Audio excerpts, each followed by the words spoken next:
Lep pozdrav in dobrodošli na še enem liveu Kripto dnevno. To je live, ki ga imamo vsak dan ob 9 zjutraj na Patreonu.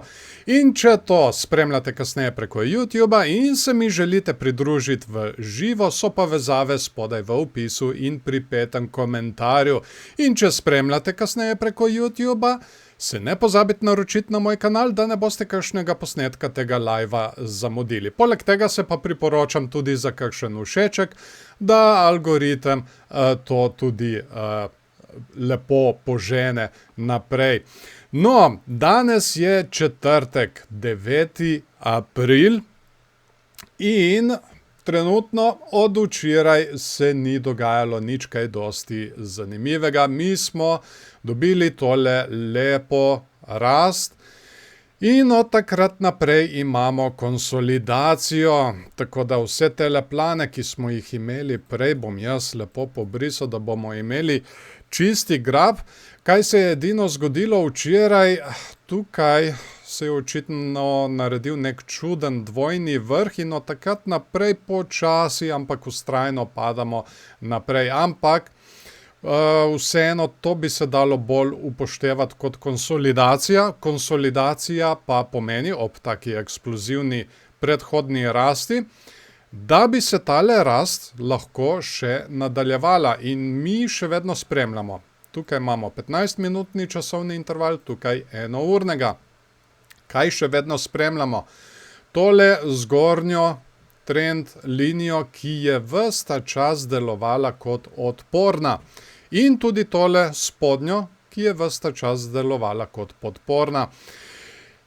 Zdaj, tukaj jasno vidimo, da se dela tale naraščajoči klin, ki je sicer medvedji vzorec, ampak jaz temu trenutno oziroma večinoma na takih manjših časovnih intervalih ne posvečam dosti pozornosti, zaradi tega, ker je ogromno takih lažnih vzorcev na manjših časovnih intervalih. Naprimer, če gledamo kakšne večje časovne intervale, naprimer dnevni, no tam so že bolj sigurni.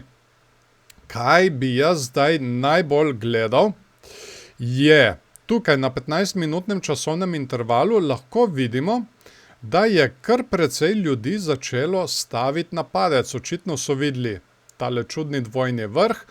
Tukaj smo šli testirati njegovo neckline mejo na okoli 71.700 in točno tukaj so začeli staviti na padec.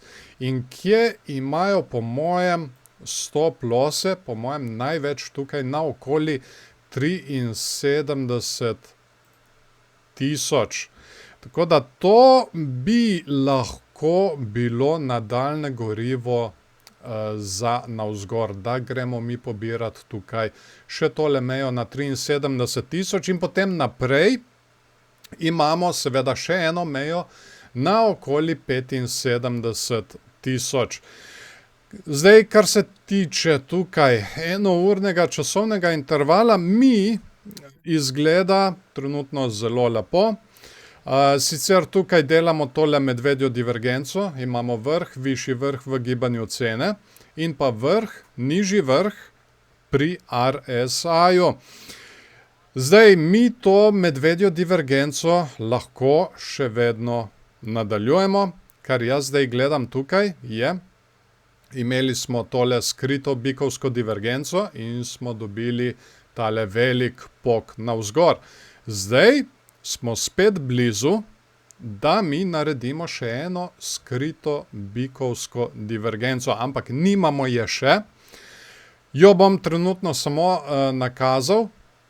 Recimo, če naredimo tukaj dno in tukaj seveda zelo očitno višje dno v gibanju cene, ampak nismo ga še naredili, lahko gremo še malce nižje, to bo treba še spremljati. In pa tukaj dno in pa dno na nekje isti višini. Kot sem že prej omenil, nismo še tam. V tej konsolidaciji bi se mi znali zadrževati še kar nekaj časa. Morda se to razvije tekom današnjega dneva, tako da bo treba spremljati.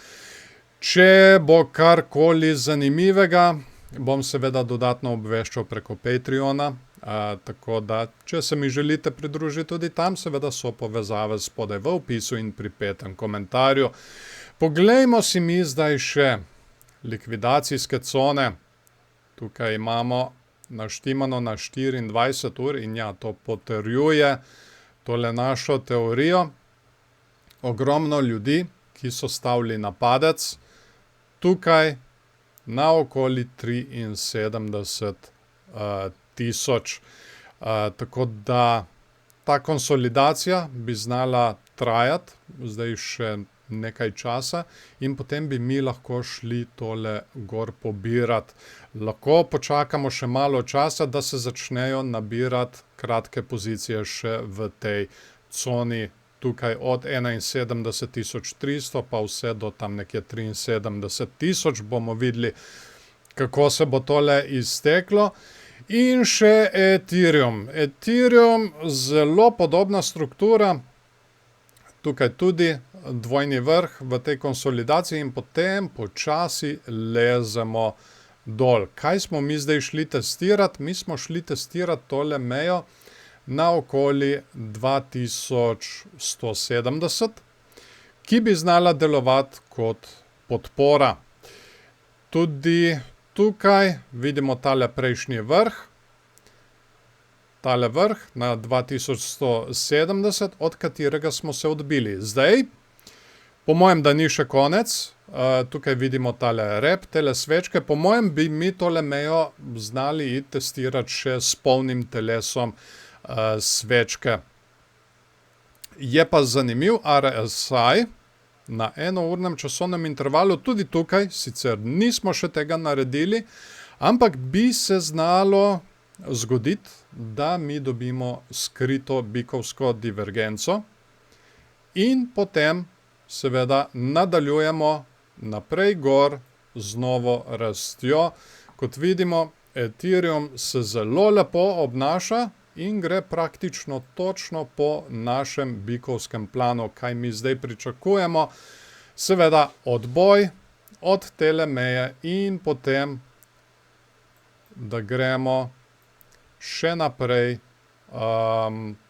prebijemo tale prejšnji vrh na 2250 in rastemo naprej gor. Kar se tiče dolgih in kratkih pozicij, zanimivo, tukaj lahko vidimo, Ethereum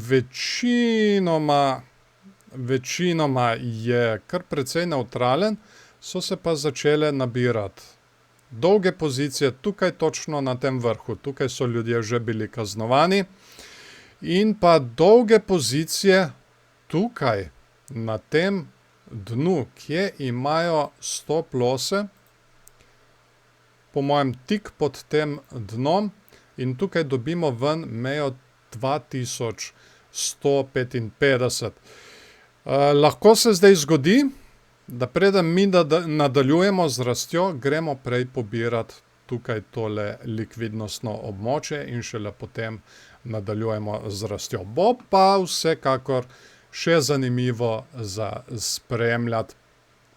In tako, to bo tudi to za danes. Jaz se vam zahvaljujem, da ste se mi pridružili. Vsekakor se priporočam tudi za kakšen všeček, seveda, če vam je tole všeč, pa tudi, da se dodatno požene algoritem na YouTubeu. In seveda, če spremljate to preko YouTubea, se ne pozabite naročiti na moj kanal, da ne boste kakšnega live-a oziroma posnetka tega live-a zamudili. In ja, jaz vam želim en lep dan še naprej in seveda se vidimo ponovno jutri zjutraj ob 9. Čau, čau.